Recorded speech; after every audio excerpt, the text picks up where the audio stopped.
Cerita yang satu ini ramai di media sosial. Seorang penumpang wanita nyaris diculik dan menjadi korban kekerasan dan pemerasan oleh pengemudi taksi online. Bagaimana kronologi kejadian ini dan pengawasan seperti apa yang seharusnya dilakukan pihak mitra pengemudi? Kita diskusi.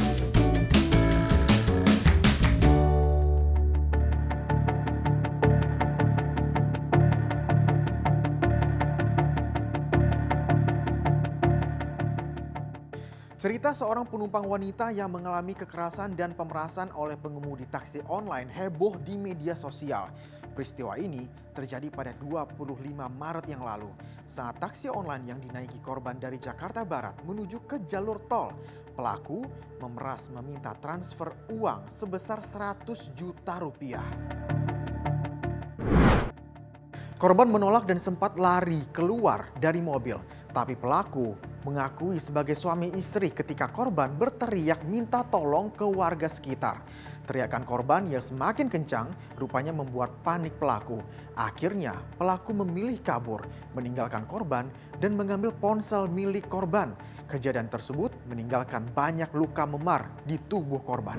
Pelapor itu memesan taksi online dari daerah Neo Soho di Jakarta Barat menuju tempat tinggalnya. Nah, di tengah perjalanan itu memang sudah timbul kecurigaan, tapi sebelumnya sudah memastikan bahwa mobil, nomor polisi, wajah pengemudi itu sama dengan yang tertera di aplikasi. Sampai mitra pengemudi itu minta transfer saya uang sekian, seperti itu. Yang tersebut adalah 100 juta dan pelapor menolak. Kemudian masih terjadi perdebatan, kira-kira mobilnya itu menurunkan kecepatannya dan berada di jalur kiri.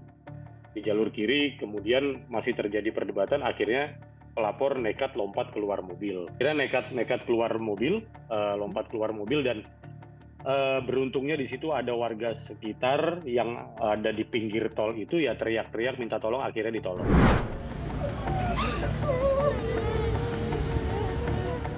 Setelah heboh beberapa hari, pelaku akhirnya ditangkap polisi. Isak tangis pelaku dan keluarga pelaku pecah saat polisi menangkap pelaku pemerasan dan kekerasan kepada pengguna taksi online.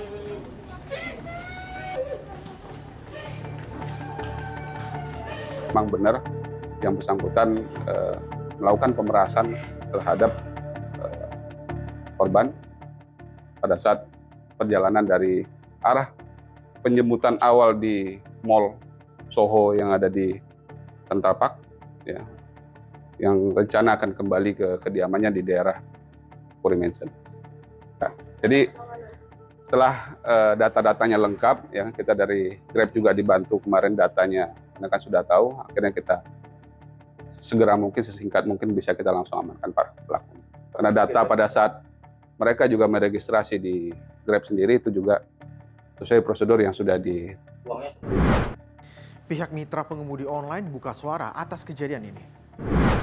Mitra pengemudi online membebas tugaskan pengemudi taksi online yang diduga terlibat atas kasus ini. Selain itu, mitra taksi online juga berkomitmen mengawal proses hukum dan akan mendampingi korban dengan memberikan perlindungan. Yayasan Lembaga Konsumen Indonesia meminta perusahaan mitra pengemudi online untuk memperketat pengawasan. Kami kutip pernyataan YLKI meminta memperketat pengawasan dan pengamanan oleh pihak pelaku usaha dalam menciptakan rasa aman bagi pengguna. Pelaku usaha seharusnya bisa memonitoring gerak pengemudi dan bisa membuat suatu sistem kal darurat jika konsumen dalam keadaan terdesak. Mitra pengemudi dituntut lebih memperhatikan kenyamanan dan keselamatan pengguna aplikasi. Di sisi lain, penumpang juga harus selalu waspada jika melihat gelagat yang mencurigakan dari driver. Terima kasih sudah diskusi. Saya Zikir Ahmad pamit. Terima kasih. Sampai jumpa.